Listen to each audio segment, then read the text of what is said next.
नमस्ते। आज के इस एक्सप्लेनर में आपका स्वागत है। आज हम एक ऐसे केस स्टडी को डिकोड करने जा रहे हैं जहां पैरानॉर्मल दुनिया की टक्कर हुई है सीधे सीधे डेटा और इन्वेस्टिगेशन से।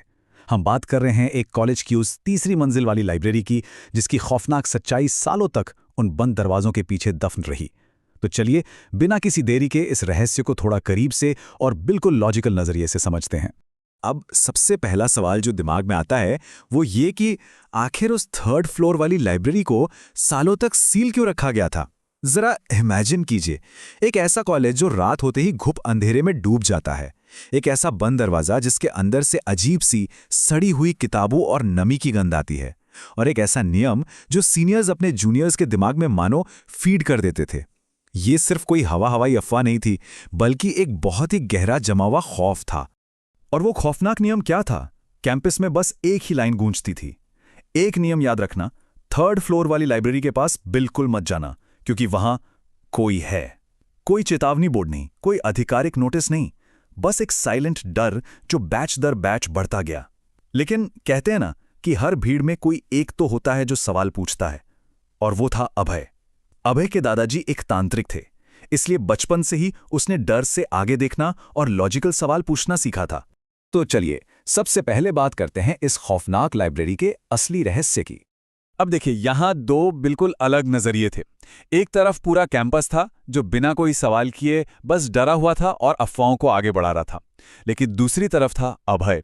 उसका अप्रोच बिल्कुल लॉजिकल था। उसका मानना था कि अगर सच में वहां कोई है तो वो बिना किसी वजह के नहीं है। आत्माएं अक्सर किसी अधूरे सच या किसी वजह से एक जगह बंध जाती हैं।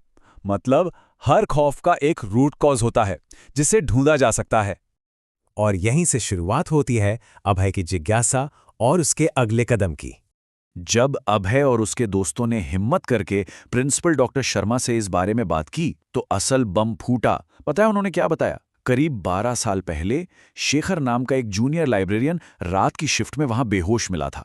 होश में आने के बाद उसने तुरंत नौकरी छोड़ दी और सिर्फ एक ही बात कही, वो मुझे पढ़ते हुए लगातार देखती रहती है। बस यही वो खौफनाक ट्रिगर था जिसके बाद कॉलेज प्रशासन ने पूरे 12 साल के लिए उस लाइब्रेरी को हमेशा हमेशा के लिए सील कर दिया था।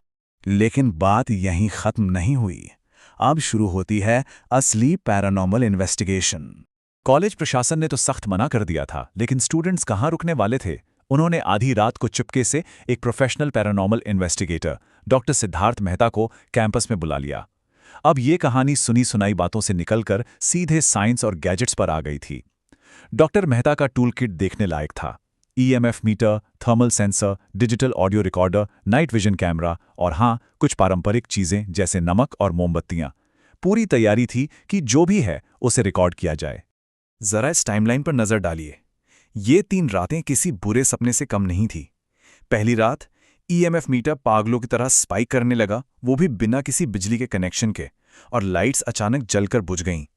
दूसरी रात किताबें अपने आप शेल्फ से गिरने लगीं और आसपास की एनर्जी ड्रेन होने लगी। और तीसरी रात चीजें लिटरली आउट ऑफ कंट्रोल हो गई। भयंकर तबाही मची और कमरे का तापमान अचानक से बर्फ जैसा ठंडा हो गया। अब ये जो दूसरी रात का आंकड़ा है ना 20%, ये सच में रोंगटे खड़े कर देने वाला है।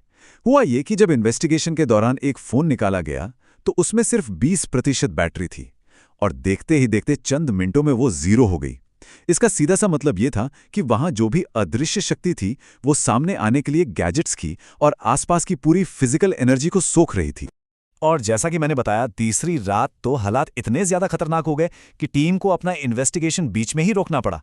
उस शक्ति का प्रभाव इतना खौफनाक था कि सुबह होने का इंतजार किए बिना ही उन्हें अपनी जान बचाकर वहां से भागना पड़ा। और फिर वो हुआ जिसका डर था, जब वो खौफ बंद दरवाजों से बाहर निकल आया। उस सील किए हुए दरवाजे को खोलने की एक बहुत भारी कीमत चुकानी पड़ी।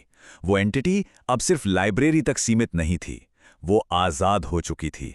अचानक से पूरे कैंपस में हलचल मच गई। हॉस्टल के खिड़कियों में अजीब सी परछाइयां दिखने लगी। रात के सन्नाटे में कैंपस के बीचों बीच किसी लड़की के रोने की आवाजें गूंजने लगी, और तो और बंद वॉशरूम के अंदर किसी के चलने की भारी आवाजें। अब स्थिति इतनी बेकाबू थी कि कॉलेज प्रशासन को बीच में आना ही पड़ा। अब वक्त था इस खौफ के पीछे छिपी आत्मा का असली सच जानने का।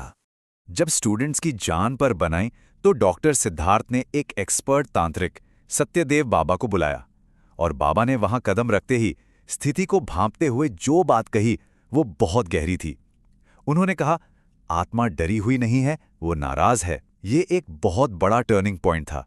मतलब वो लोग किसी आम भटकी हुई आत्मा से डील नहीं कर रहे थे, वो एक भयंकर और गहरे गुस्से का सामना कर रहे थे।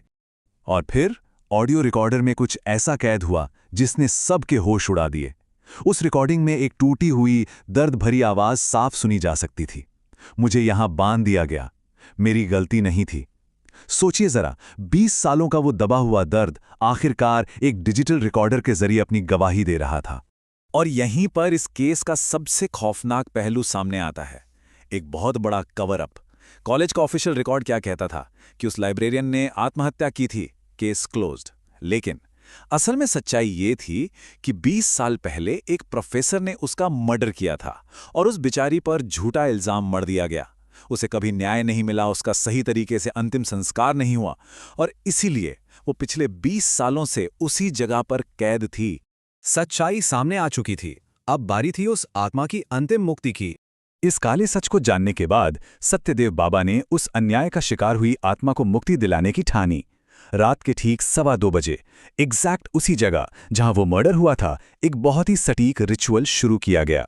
सबसे पहले सेफ्टी के लिए नमक की लक्ष्मण रेखा खींची गई। फिर लाइब्रेरी के बिल्कुल बीचों बीच एक हवन कुंड बनाया गया। लगातार मंत्र पढ़े गए, उस आत्मा का नाम पुकारा गया और फाइनली अंतिम संस्कार की विधि पूरी करने के लिए उसे नए कपड़े और जल अर्पित किया गया।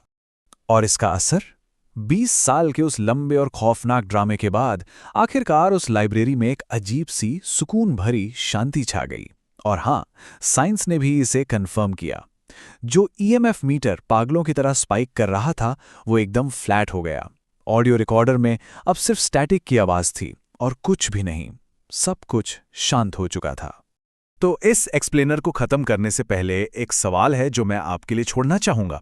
आत्मा को तो 20 साल बाद आखिरकार शांति मिल गई, लेकिन उस इंसान का क्या जिसने वो मर्डर किया था? 20 साल पहले किए गए उस जुर्म और कवर अप का जवाब कौन देगा?